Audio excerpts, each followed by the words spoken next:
I'm LJ. What's cracking, y'all? It's Stevie Knicks. And we're Knicks fans. And welcome to Knicks Anonymous. Myself, and I think we see Willis coming out. Fast break to Walt Frazier. Frazier then slows it down. It's picked up by Jerry West at the top of the post. Three. The New York Knicks. Here's David Stern with the first pick, select Patrick Ewing. Bernard looking for 50, and he's got it. Back-to-back 50-point games for Bernard King. Anthony for three. Bang! That one goes down, and the game is tied. Houston ducks under. Got it! With 8 tenths left. Lynn puts it up. Bang! Jeremy Lin from downtown. Johnson cuts left. Now fires a three. It is good! And he's fouled! It counts! And he is fouled! Barrett drives down, and this time finishes with authority.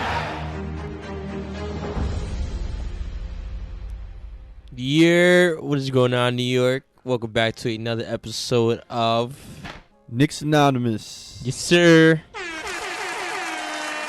You already know how we do out here. Welcome back to another episode of Knicks Anonymous again. Yet again. Let's double down, baby. Episode 41. No, 42? 41. Yes. 42? No, 41. Oh, shit. Here we go again, y'all. We messed up that last time. We said 39 was 40. I think 41, this bro. is 41. Yes. Yes. 41. I was right. I'm on it. We are at 41. I'm on it. So many episodes, so much progress. Yeah, so completely lost count. Sometimes so little time. Shit happens, you know. Completely lost count. We forget. Players mess up. We're human at the end of the day. Shout out to the Knicks Anonymous family. Shout out to everybody who rocks with us. Rock with us since day one. Shout out to the day oneers. Yes, Shout sir. out to the day twos. Shout out to the day threeers. The day threeers. And for those who don't rock with us, here's how you can. Follow us on Instagram at Knicks Anonymous. You can search us out on YouTube, also Knicks Anonymous. And we're also on Apple Podcasts, Amazon Music, Spotify, Pandora, iHeartRadio, Google Podcasts, and Breaker. Yes, sir. Steve, you getting better at that, man. Yeah, the point of that is we ain't hard to find. You can find us. Just Google us. Yeah, man. Yeah, Basically, to make it easy, Google. You'll find us. You know how powerful Google is? Yeah, dude. Google will find everybody. And it's too powerful. And you know what else is a powerful thing too? Even though unfortunately it's unfortunate. That it's fortunate. It's unfortunate. It's fortunate. No, it's fortunately unfortunate. Yes, it's fortunately unfortunate that the media is as powerful as it is. And I say that to say this. We're getting right into the show. Yeah. We're gonna get into it. Actually, no, we're not gonna get into it. We're kind of gonna monologue like we always do. Okay. But monologue. This is getting to a point, which is gonna get into it. Okay. We're not going to get too deep into the story because, it's more of a Brooklyn Nets problem than it is a Knicks problem. But there's a point that I'm trying to make in bringing this up. Yeah, they deserve that. But that's anyway. With everything going on with Kyrie, I won't share my opinion on what I think of that. Oh, shit. Yeah. It's not going to get too deep. I'll put it to you like this. Shit. As far as Kyrie goes, not to get too political, but I'm a dude that believes in freedom of choice. But that's not why I'm bringing that up. The reason we're bringing Kyrie up right now is because it's a whole media firestorm pretty much going on with his situation. So you're probably wondering, yeah, Steve, you just said this is a Brooklyn Nets problem. Why are you bringing this up? Well, he's bringing it up. Yeah, feel free to tell them. Go ahead. You tell them. He's bringing it up because that could have been our problem. Imagine that media firestorm. Remember 2 years? Was it 2 years ago that the whole KD Kyrie summer thing happened? Yeah, it was 2 years ago, right? 2 years ago. It was yeah. Remember when everybody was laughing at the Knicks for not signing Kyrie Irving? Oh, do I? I'll never forget that, bro. Do I remember? I remember the memes. I remember the Sleepy Nate memes. What else? All this crap Stephen A. and that were the artist formerly known as Max Kellerman, who's no longer there. Which is bad luck. And the Knicks never get things done, and this, that, and the third. Yeah, we got all kinds of crap, and here we are. Yeah, here we are 2 years later. I'm surprised nobody's bringing that up. Especially why would they? Well, at least the Knicks media. Well, You know here what we I mean? are. Well, oh, that'd be us. We're Knicks media. Holy crap. We're here. We Here's are. Knicks media bringing it up. Wow. Isn't Well, that cool? Yes, sir. You get the class for that one. We bring it real, man. My thing is this, dude. Like, I can't stand the media, bro. And Just totally not biased. yeah, no, it's that, bro. Like, it'd be cool if the media would come out and say they were wrong about something. I would love to see that one day. They kind of just sweep it under the rug as if it never happened. Or they never said it. Like, yeah, we never said that. Yeah, let's forget all But yet about it's that. on video. Like we were just talking about how powerful Google is. Yeah, y'all might as well go. Y'all We could Google we all could the Google crap. everything we're talking about. You could go Google that. Google all the crap they said about the Knicks the year we didn't sign Kyrie and KD. I would And say Zion. we Remember lost out. Zion's supposed to be part of that. Yeah, that too, but that was more of the draft. So yeah, that's true too. I would only if I were to say so, I would say KD was the loss. Even though at that time I thought not signing him was the best move we didn't make. But in Brooklyn, KD's looking like, well, KD. So, yeah, we might have missed out on KD, but the media was totally wrong about Kyrie, dude. Couldn't have missed out on Kyrie because he's not even playing. Yeah, dude, like, y'all got to hold yourselves accountable for that, man. Could y'all just come out and say y'all was wrong? That's all I'm asking. Because if he was on the Knicks doing this, Oh, hell yeah, dude. The firestorm. first off, the fans would have lost it. Dude, the firestorm would have been much worse than what it is. Like, Fans would have lost it. it would have been insane. It would have been anarchy. I wouldn't even say anarchy. I wouldn't even go as far as that. But it'd be way more coverage than what he's getting now. Because, dude, on First Take, all they talk about is Kyrie. I don't watch First Take, but from what I'm getting from what I read on the comments on ESPN and all those pages, and hearing what other people talk about, that's all they talk about. It's Kyrie. It's not even sports related, dude. Kyrie. That's more political But than anything. what do they talk about? Just him not playing, like him not wanting to play and stuff like that. Yeah, but basically the whole situation. And guys like Stephen A. Smith are coming. Because you saw the whole, as a matter of fact, you put me on. Oh, Apparently, shout out to Marbury. Stephon. Yeah, shout out to Marbury. Apparently, there's a whole spat between him and Stephen A. because apparently Marbury's defending Kyrie, saying leave him alone. He's a good dude. This, and that. honestly, he's not even. It's not even about Kyrie. I mean, Kyrie's a part of it. Of course he is. He just doesn't like. He doesn't like Stephen A. Smith. He really hates Stephen A. Smith. He hates him because he believes Stephen A. Smith. Because Stephen A. Smith always says he's for the brothers and he's for everybody and this, that, and the third. And Marbury's like, no, you're not, bro. You're definitely not part of us. See, here's my thing about that. He posted a DM. You saw the DM? No, I did. I saw that. And you know, it's more of a vendetta towards. Do you agree with Marbury? Just out What? of curiosity, what he said About what? about Stephen A. That he's like not for us. Yeah. To an extent, I feel like he overblows his character for a reason. Because at the end of the day, he's playing a character. Yeah, he's a gimmick. That's what I see Stephen. Like, bro, when you see not for Stephen A. Smith you see on TV, I don't really think that's the Stephen A. Smith you're gonna get in a business meeting. Yeah, you know what I mean. That may not be Stephen A. Smith in real life. Like, That's not all in real an life, act. but like, That's but you know it's what a I gimmick. mean. It's Yeah. a gimmick, like you said. Like, bro, like not for nothing. because he purposely Yeah, he yells all the time, dude. He's like a Kevin Hart. and he purposely Right. chooses the wrong like Max Kellerman. I remember. You remember when he said, I want Iguodala. Yeah, that. You know what I'm saying? He did that on purpose. Like, Nah, I deadass think he wanted Iguodala. nah, he did that. I think he did, bro. Nah, he did that on purpose. I think he did. Nah, he did that on purpose. You're giving him He's the trolling. benefit of the doubt. He's trolling. He was trolling. Nah, I disagree. I think he really wanted Iguodala. I really do. But he said it with a smile on his face. Nah, he's not serious. Nah, bro. He said that shit with authority. There's no way. But my thing about it is this, bro. No, I disagree with Marbury. Yeah, and the reason I disagree is because like it seems like everybody's overrating Stephen A. Smith and the impact he has on people. Like you said, dude, like we just finished saying, he's a gimmick. He's a sports personality. You know, him talking down on people or on black athletes, especially when you know most of the shit he's saying is bullshit, shouldn't have no effect on anything. But it does. No, it really doesn't. No, but like it, The only reason I'm saying it does. The only because, reason that has effect on everything is because everybody reacts to it. Like the way, and I don't blame Marbury for his reaction. I'm not saying he's wrong.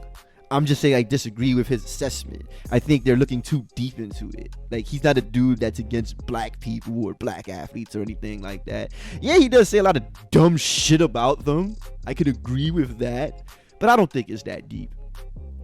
I think he's just playing a gimmick. Role. He's just a gimmick. I think he's just playing a role. He's just a gimmick on payroll.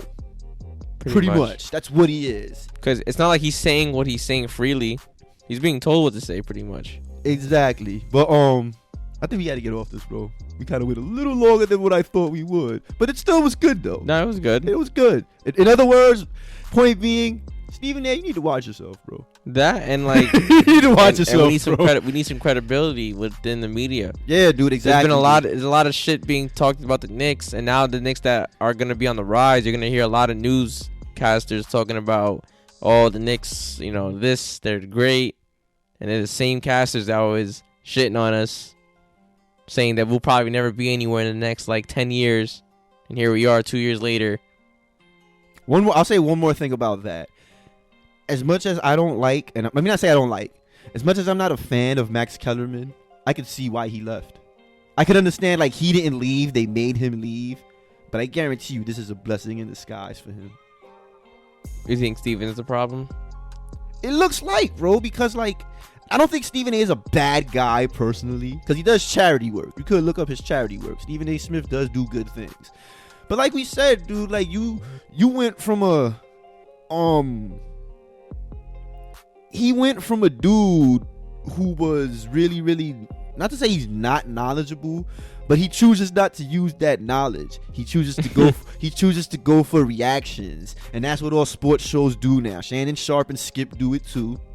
Just trying to get the blood boiling. Yeah, to get the internet clicks.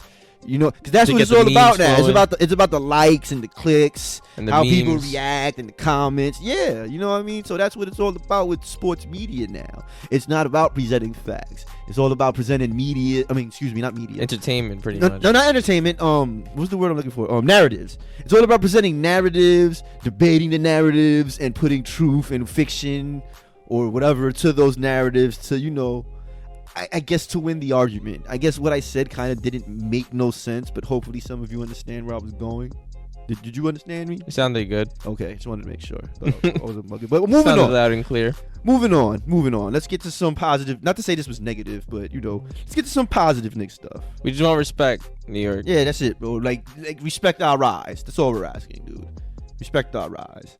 Because once we rise, we got a good reason too, man. Bro, once we reach, bro, all I'm saying is once we reach that peak, don't bandwagon at that point. Nah, yeah, don't be like those fans who flocked to Golden State when Steph Curry won his first MVP, or even Brooklyn. Like this post we posted on, which you could find on Knicks Anonymous. Oh yeah, good thing you're bringing that up. We did say we're bringing up the Knicks in positive news. They said this is positive news. They said bet. I don't know if it's Bet US or Bet Us, but I'm going to go with Bet Us.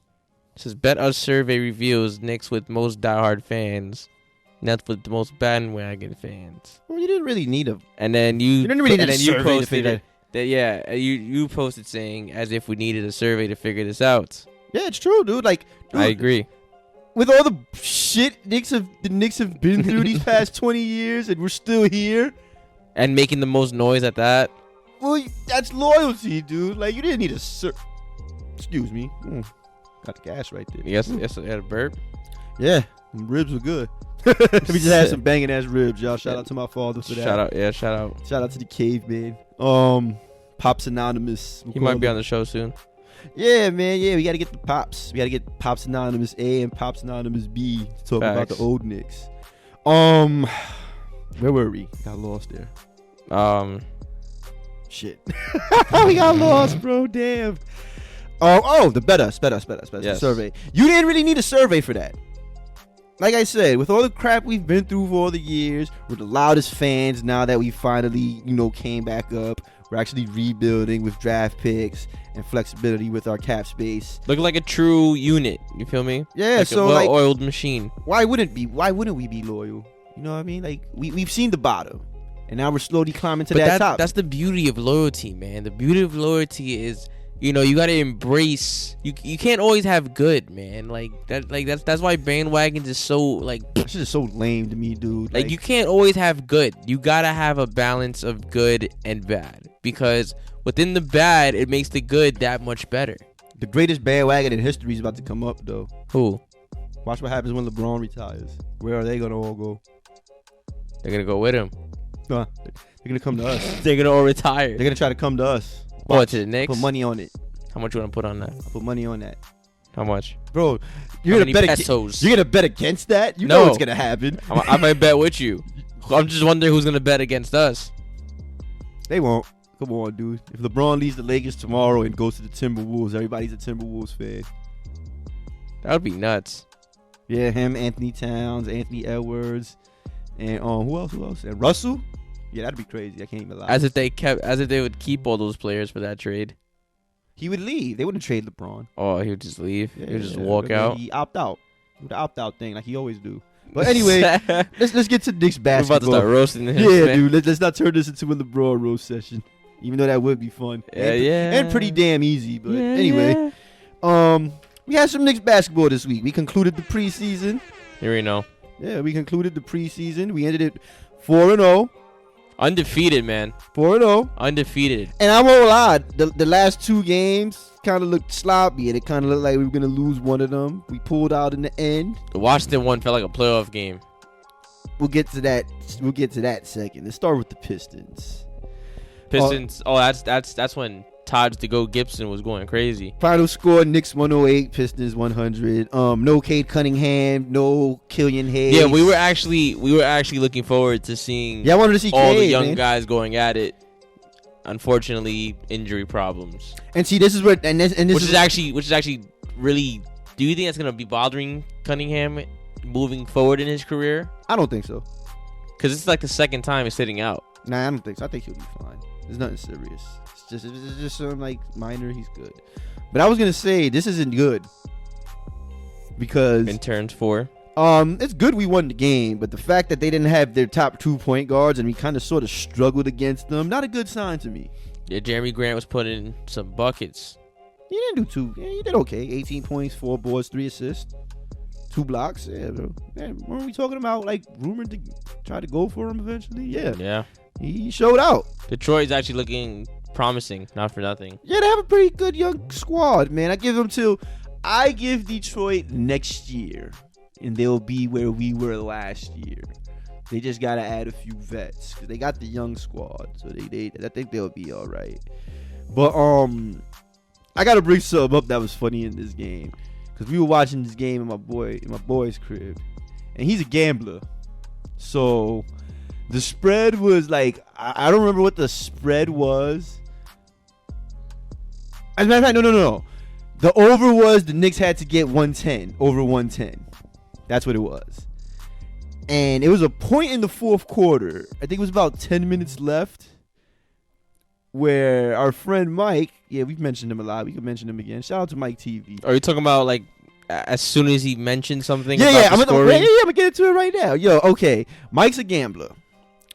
And he had bet on the spread for the Knicks to go over 110. And it was like maybe 9 or 10 minutes left in the fourth. And he said something. We ain't think nothing of it at first. Like a jinx almost. Yeah, he kind of jinxed it. He was like, yo, I be thinking these games are rigged as far as the spread goes. Because, like, right now, it looked like the Knicks are about to go over the 110. But I guarantee you they're going to go on a scoreless spurt to bring some drama to it. You know, I guess for the gamblers and for, like, the bookies and all that stuff. And wouldn't you know it, the shit happened, dude. They couldn't score for, like, for like a good 5 3, minutes. 4 minutes. Was it 5 minutes? It was 5 minutes? It's, somewhere around there. It was around 3, 4, 5 minutes. Dude, It was the a long Knicks could time. not buy a bucket. Long story short, yes, they did get the spread at the end. But the fact that he called it, And like, it literally right after he said it, it happened. Yeah, so I started thinking, yo, this shit is rigged. And we're talking about like layups being blown, like open jump shots that should be made, like steals, transition buckets. That was suspect as hell, bro. I can't even lie, Yeah, you know what I bro. mean? Like, everything bad that was happening was happening. That was so suspect, my dude. I cannot believe it. It was bad. It was real bad. It was pretty entertaining. I was actually rooting against Mike. Yeah, we damn sure were we? Oh man, that's funny. But he got it though. Yeah. So you get the claps, Mike. He got it. He got the spread. But let's get into some stats for the game. Yeah, you mentioned Taj. Taj kind of went hand. Taj to go Gibson. Steph Curry, is that you? Yeah, 21 points, 9 boards. Oh wow, he had a good stat line. My boy was looking 21. 2 assists, a steal, and 2 blocks. Wow. Can we talk about his minutes though? 30 minutes. Jesus Christ. I don't think he's not doing that every night. You know Taj not doing that every But he looks more in shape than Mitchell Robinson did. Yeah, Mitch looked kind of winded, man. Well, that was the Washington game. We'll get into that in a minute. But yeah, Taj looked pretty good, bro. Taj is ready.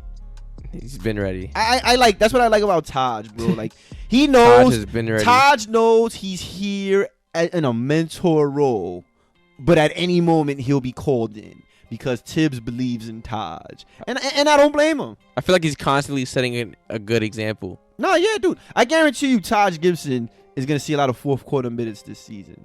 Tibbs trusts Taj in the fourth. We're gonna see a lot of Taj Gibson in the fourth quarter. You know, Noel and okay, let me throw that out there since I brought up Noel. My prediction of him starting the season is wrong because he's gonna be out. So it's either gonna be Taj. I don't think Mitch is starting. We'll get into him when Washington. Yeah, Mitch needs some. We'll get into that. He needs some minutes. But I was wrong about Noel. Taj will get the start. At least I think he will. Either him. I don't think Sims will start, so it'll most likely be Taj. But he's ready. It's good we got Sims though. But no, you know what? We gave Sims his flowers, bro. We got to give Taj props right now, bro. My point I was trying to make is Taj's time. He's ready. He's ready for this. He's ready for this role. Taj is not gonna get a lot of minutes this year, but he's gonna get a lot of important minutes. Valuable. Yes, he's game-changing minutes. Taj will be a valuable piece this year. Do not sleep on Taj. And you can't deny that good things do happen when he's on the floor. Taj That's is not looking. a bad thing. He's looking like a more confident player though with the shooting. He's trying to win, bro. Like he didn't win a ring yet, right now. Nah, So he he's has trying not. to win. I seen him do a nice little dribble to the free throw line, pull up. I was like, what the fuck? He hit a 3 too. That was pretty sweet. Nah, the three was lit. You talking about the last one he hit, right? Yeah. Like off a rebound, something like that. Or I think it was like off a pass. Yeah. Hey, just one dribble, Definitely. 3-point trigger. Yes, sir. My boy Taj the Go Gibson going crazy. Shout out to Taj. What's going on, Taj? What you eating? Apparently, actually, he said it was the bacon, egg, and cheeses that was making him do all this. That's cool. He is a Brooklyn cat, so I believe him. So we got to figure out what Ak he goes to. Big Pop. Well, when I say Big Papa, New Papa had a good game. Julius Randle. New Papa. Yeah, New Papa. Well, I mean, I say New Papa, but Papa again. What is that? He's kid number 2. Oh. Yeah, congratulations on that. So New Papa had 29 points, 11 boards, 5 assists, and a steal. Okay, good stuff, man. Overall, this was a good game, man. Like it was a good team game. If you really look at the numbers, we shot 45 from the field, 39 from 3. We missed 3 free throws, but hit 81% of them. I was gonna say 89. A lot of guys struggled though. Barrett Barrett struggled, Burke struggled, Quickly struggled, Toppin struggled, Knox struggled. Knox always struggles, dude. Nah, don't jack that. He does. No, Nah. he does. Nah. But he didn't really struggle that much. He was only a -1. He didn't do too bad. He was 2 of 5, 40%. Not bad. And he didn't turn the ball over. So, yeah, Knox was okay. Toppin's the one who didn't do too good from what I'm looking at. Quickly went 0 for 5. Yeah, Quickly. He struggled the last 2 games, even in the win on Washington. We didn't really hear his name that much, so he wasn't too. It seems like he's still working on transitioning. What, to a point guard? Yeah. He's gonna be both guards from what I see. He's trying. I feel like he's trying to learn how to balance both. I think he's gonna be both. He's having trouble balancing. I can see that. But I think he'll eventually adjust to that role of being no due time. Either or. But great game overall. You know, we had our struggle against the Pistons. You know, that ugly fourth quarter stretch that I'm pretty sure a lot of gamblers who were watching were pretty shaky about. Yo, I even told them, I was like, yo, imagine you're the guy that threw like $1 million on it. He's probably like, punching his TV. Yeah, you know what I mean? Like, all you need is like one basket. All they needed was one basket, and they couldn't hit it for 5 minutes. Yeah, that was weird. It was just. And weird. we say 5 minutes, and mind you, the game had like 7 minutes left. It was just weird that he said that, and then right after he said that, it happened. That had us thinking, like, yo, like, are the gamblers onto something? I mean, they most likely are. That's why they're gamblers and bookies. So who knows? So, do you think the players are in on it too? I guess it depends on which one they press. Like, hey, bro. Conspiracy theory. I mean, it's a conspiracy theory, bro. It happens. You know, the mob controls shit, dude. I think the mob is still around. I'm sure they approach people and be like, yo, score 20 points, I'm going to break your legs. That happens. Oh. It's like in a movie. Bro, if it happens in movies, it happens in real life. There's some truth to it. What movie it happened in? That's a good question. Okay, I can think of one. It's kind of a extreme one, but Last Boy Scout. You got to see that movie. But it's about football, not basketball. Oh, okay. In the beginning of that movie, for those who know it, The Last Boy Scout is an old action movie with Bruce Willis and Damon Wayans. Basically, at the beginning of that movie, you see a football player in the locker room. Some dude calls him on the phone and tells him, yo, get to the end zone any way you can in your history. Which means if he don't score a touchdown, he's going to kill him. And your man makes it to the end zone, and you got to see how he does it, bro. I don't want to spoil the movie for you. He goes crazy. Yeah, bro, that's an understatement. But Last Boy Scout, check it out, y'all. It's an old ass movie. If you haven't seen it, check it out. But final score 108. Final score 108-100. Knicks over the Pistons. It's always great to get a W. Yeah, but it was a very sloppy. Could have been better. It was a very slow start. It was the same thing with the Wizards game, so we might as well move on to that. Final score to that was 115-113. What a game that was, bro. What a freaking game. First of all, we were losing, and I could see why. The entire game. Yeah, and I could see why we won, because we outscored them 40-23 in the fourth quarter. So, that kind of helps. That's crazy, man. That kind of helps. Fourth quarter defense, fourth quarter offense, combination of both. Yeah, that'll do it. That'll make a comeback happen. I thought a classic Knick move was gonna happen.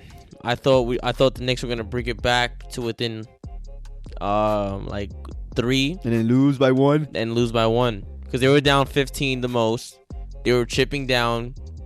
Then it was like 4 minutes left. That Daniel Gafford guy was killing us. He was murdering us. Dude, he had a double on us in 4 blocks. He was murdering us. Shout out to Daniel Gafford, man. We was watching that guy like, yo, why can't we stop this dude? What the hell's wrong with him? So close, but so no. The other one, Neto. Yeah, oh yeah, Neto. Yeah. Oh, that guy. Dude, he dropped 25 on us. Yeah, that guy was. He killed. Yeah, that guy was going nuts. He killed, bro. That guy was going bananas. See, but you know what that shows me though? Our defense in the backcourt ain't that good. So we gotta work on that. If a dude like Neto killed her, no disrespect. What was their 3-point percentage like? Ours or theirs? Theirs. They were, drum roll, oh, not too bad, 40%, 14-35. So our perimeter still needs a little bit of work. Yeah. too. We gotta at least hold them to 38%, and to be at least, not to say we're not an elite defense. Everybody knows we're an elite defense. No, but to like take it to that struggles. Though. Yeah. We gotta bring that down to 38% average. So I feel you, because it was bugging out from 3 that whole game. That's why we almost lost. We should. I'm not gonna lie. We should have lost. Those are one of those games where you're like, you know what? We should have lost.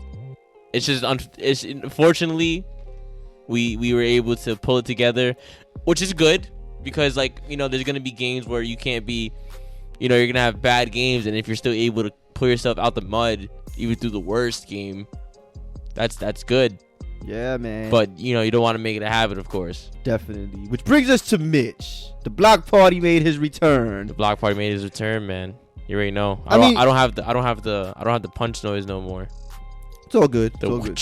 That's it. There you go. There's the punch noise.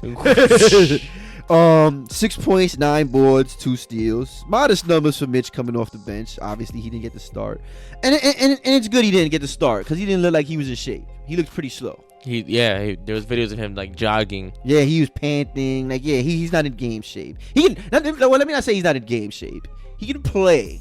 He's not in starting game shape. Yeah, he's not starting. Not for the long distance games. Like he's not in it for the long run. Yeah, but for the beginning of the season, yeah. I don't think Mitch is gonna start till game 10. Get that man on that bike. Yeah, he got to get his cardio up, Get man. that man on that bike. You think his muscle mass might have something to do with that?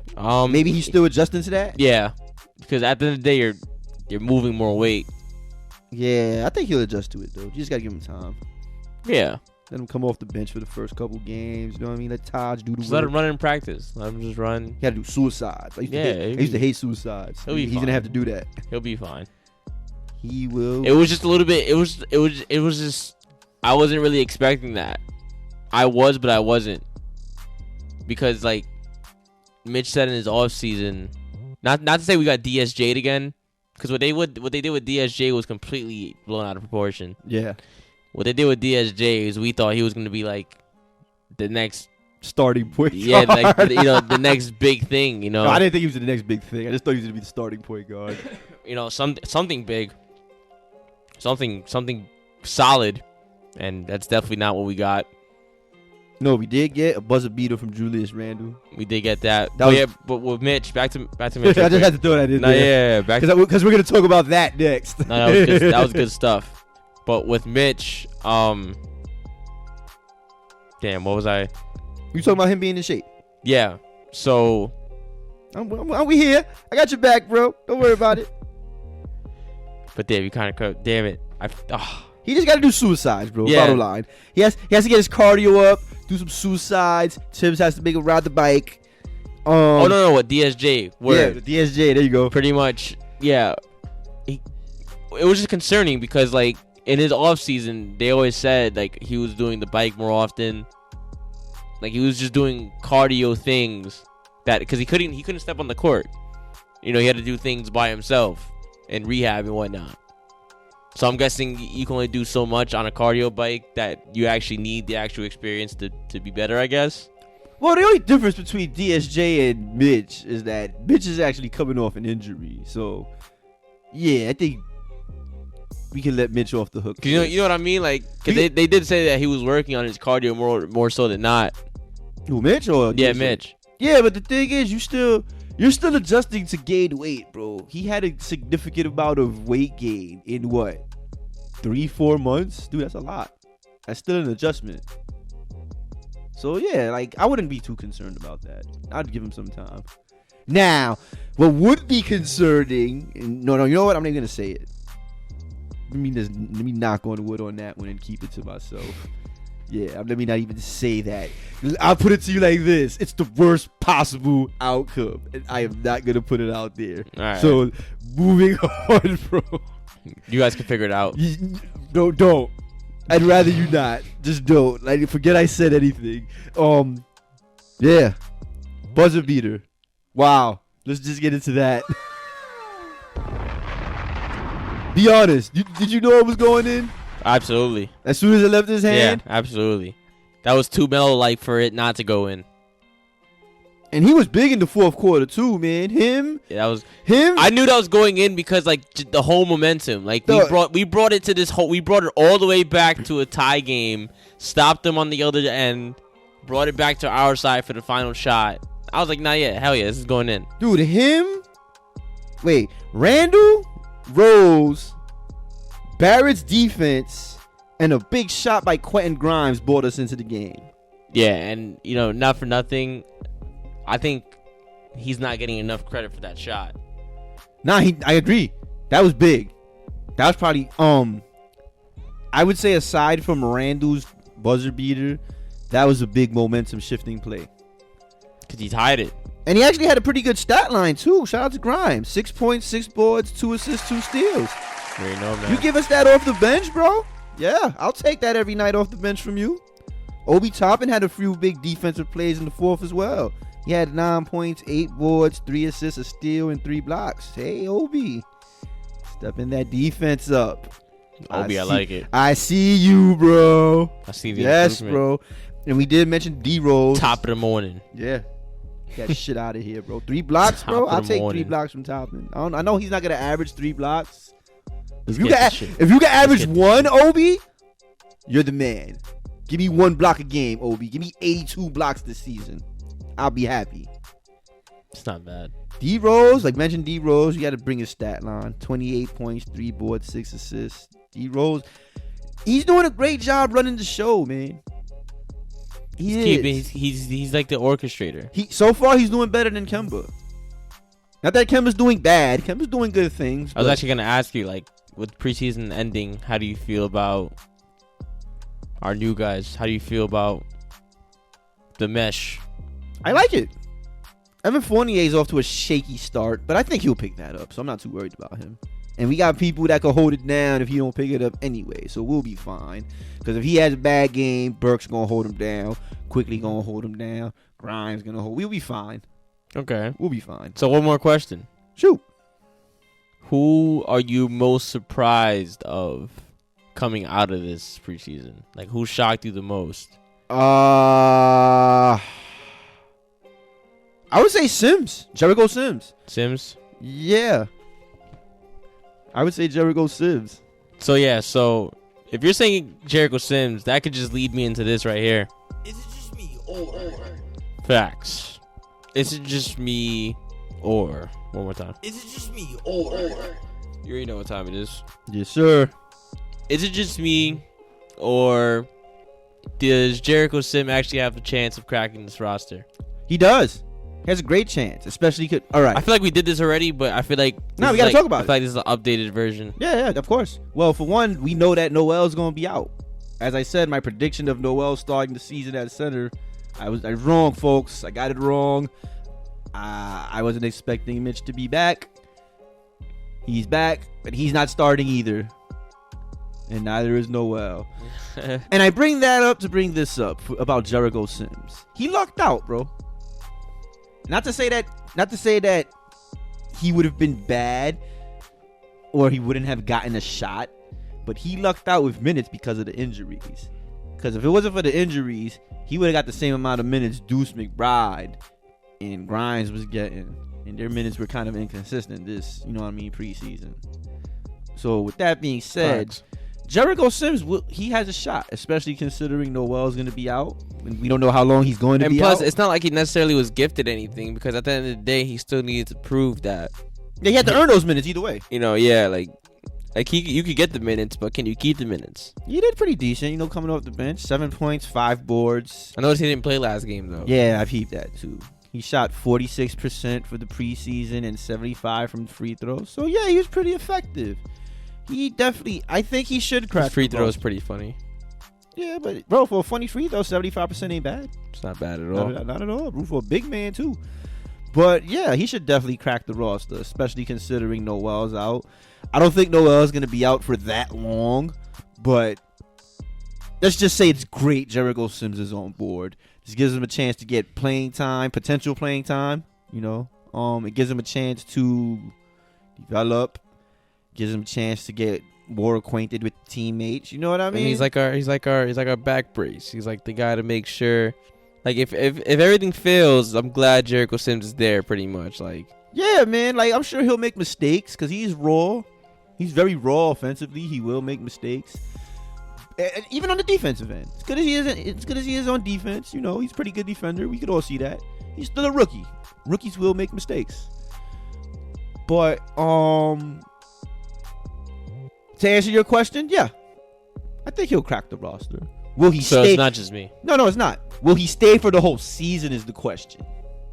What do you mean? Like, will he go to the? Yeah, I think, and when G League? Yeah, when Noel comes back, barring injury to any of our big men, hopefully Mitch stays healthy and Taj's age doesn't catch up to him. So far, he's been pretty cool.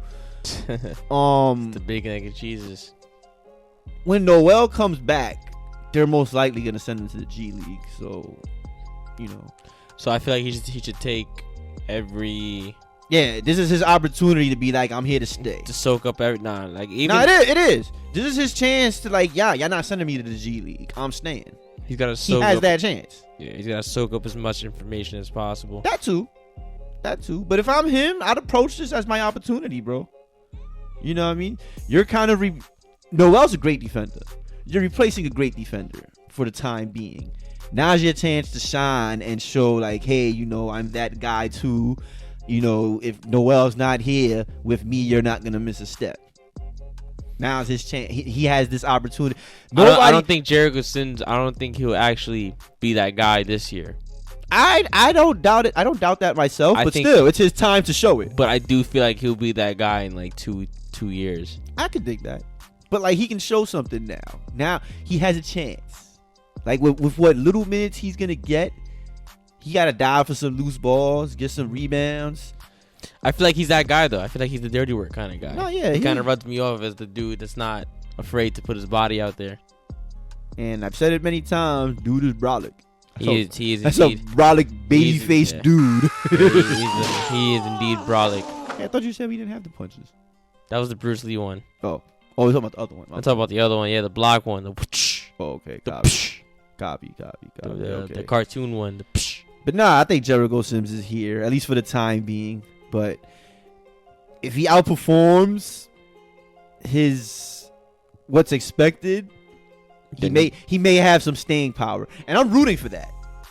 Same. I'm actually rooting for that. I want him to outperform his expectations. That'd be so sweet. Most definitely. I would love that as well. That'd be so sweet. We just have a whole bunch of we just have a whole roster of guys just transcending. Exactly. And just being the best versions of themselves. Put the fear in the league, baby. Come on, Kevin Knox, I believe in you, man. You know this. He still has a chance, man. You are transcending. I think if Jericho Sims would take anybody's spot, it would be Knox's. Since you bring him up. You watch your mouth. Nah, it's facts, bro. Remember, bro, we're a factual show, man. You watch your mouth. We got to keep shit very real. I call that fiction. Nah, bro. I'm calling it fiction. Call it what you want, man, but that's just the reality Kevin of the Knox. business. Let's go, Kevin Knox. Show the world what you can do, man. That I see. That they don't see yet. All right, we'll see. But I guess that wraps up this week's show. It's a pretty short one. Right on, man. Dive it up. Opening day is Wednesday. We got Boston. No Noel, like we said. I assume our starting five is gonna be Taj, Julius, Barrett, Fournier, and wait, did they post the starting five? Someone posted it already, yeah. So it is Taj. Is it Taj? It's definitely Taj. Taj, Randall, RJ, Fournier, and Kemba. Yeah. There goes our starting five. I think it might have been a mock. I would say that's the starting five. And I think instead of Taj, he had Mitch. Nah, I would put Taj first. That's just me. We'll see what happens. I think I might put Mitch first too. Nah, I might put Mitch. Dude, he's out of shape, man. Like, we can't do that, dude. We can't rush it back. We brought him back. Let's pace him. You know what I mean? We've waited this long, dude. Like, it doesn't hurt to wait a little longer. True. And we want the best Mitch we could possibly get, so we gotta pace it, dude. But do you pick the win? Do you predict the win Wednesday? Absolutely. I do as well. Absolutely. I do as well. I think Kemba and Fournier are gonna gun for Boston. Some bad blood there. Yeah, I think they're gonna gun for Boston and have some good games. I predict the final score will be 108-100. That's just my little prediction. Yeah, I'm gonna go 108-100. You need people to throw some bets on that. How many people think he's right, people?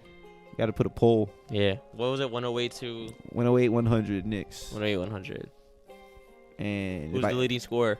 I don't know, but it's gonna be somebody we least expect. I'm gonna go somebody like Kevin Knox. No, I am gonna go leading scorer either quickly or my least likely one. I'm gonna go Fournier.